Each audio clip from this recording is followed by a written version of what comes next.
First thing I'll say, is we got a heck of a football team in there. First of all, I mean, I just love those guys. I couldn't say more great things about the character of this football team. And you can talk about this, talk about that, but those guys play their tails off as they wear that Pitt logo on their chest. And as a football coach, that's all you can ask for. I just love them to death. And it comes down to the inches again, and whether it's a punt where we get it deflected. I mean, our kids are fighting, and that's a good football team out there today. Man, give Virginia Tech credit, but we did enough things to not win the game. We got 4 downs from the 1. We got to punch it in. I didn't think anybody could catch Jester Weah. I know he wishes he would have just dove into the end zone. Hindsight. We had 4 plays down there. We managed to clock well, got all 4 in there, had a fade, had an opportunity in those last 4 plays. We'll go back and look at the tape, but I'm just proud of our kids, and just that's what it is. Is there anything you would have done differently play call wise on that last sequence, or did they just need to get more push on those runs? You got to block them. You need a yard. I mean, we can sit here and talk about play calls, and you got to block them. You need a yard. You got 4 downs to get a yard. I mean, we could second guess and run 4 different plays. It doesn't matter. You got to get 1 yard. And again, we know they're a good football team. We know that they got a good run defense, but it's a yard. We got to be able to get a yard. You struggled to run inside all day. Was there something? Say it again. You struggled to run inside all day. Was there something in particular you saw from Virginia Tech that were trying to take? Well, I mean, they're one of the top run defense in the country, so we knew that. That's why Kenny was in the game. I think he was probably a better passer at this point, and he did give us a shot with some of the balls he threw. Wasn't as much scrambling going on. I think he's going to continue to get better going forward, and we'll just continue to evaluate that position. Was the plan coming in that you would go to him? Yeah, we had that plan. I know you guys tried to bait me Monday, and I wasn't going to give you anything, but no, that was the plan coming in the second quarter, and then we were going to make a decision after the second quarter. The plan was Ben was going to play the first quarter, and Kenny was going to play the second, and then we'll just make a decision on how the game's going. Are we running the ball? Are we not? Are we throwing it? And just make a decision from there. What did you say to Kenny after the interception? I didn't say anything to him. I don't go mess with him. I let Coach Watson and the offense coaches coach him. That's all he needs is a head coach in his ear. It was a good decision. I think it just wasn't a great ball. You feel like you've seen a lot of steps of maturation for him in this game, stepping up in the pocket.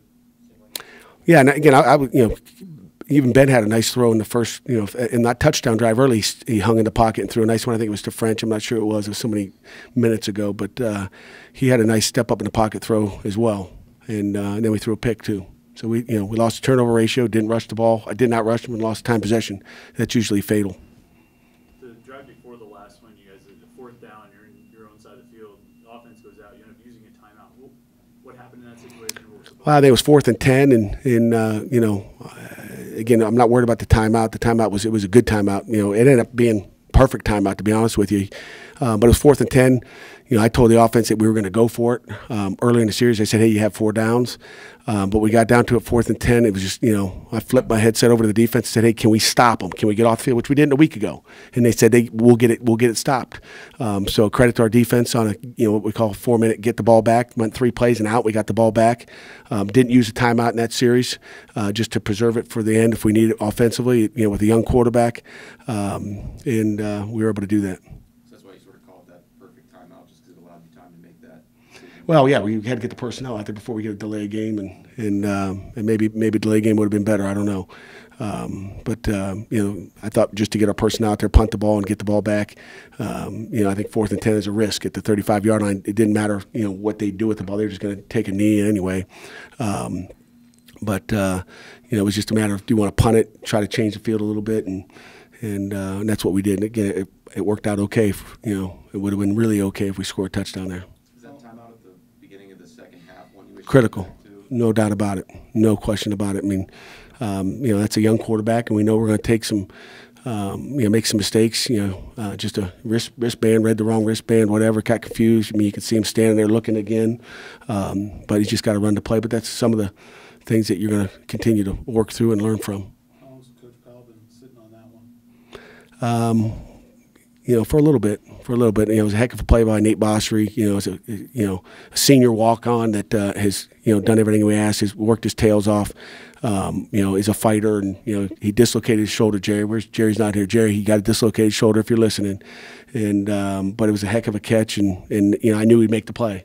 I've seen the guy make plays in the scout field for 3 years now, and I had no doubts if the ball was near them, he'd catch it and come down with it, and he did. Happy for him. You hurt his shoulder on that play. Yeah. Well, Winslow's throw too, I guess was. Winslow was a heck of a throw too. We knew he could throw it too. Again, it doesn't really matter at this point. Monte had the pick. Bunch of big pass breakups, playing with basically one good arm. That guy's a war daddy. I love Avante. He wanted to go last week. He was mad at me last week. I just, he was ready to go this week, and he made some great plays out there. The kid played his tail off. We stopped the fades. We stopped the fade stops. They threw one jump ball up there. I don't know what kind of throw that was, but Avante slips on that one. I thought we had another guy that could have made a play, but we'll watch the tape.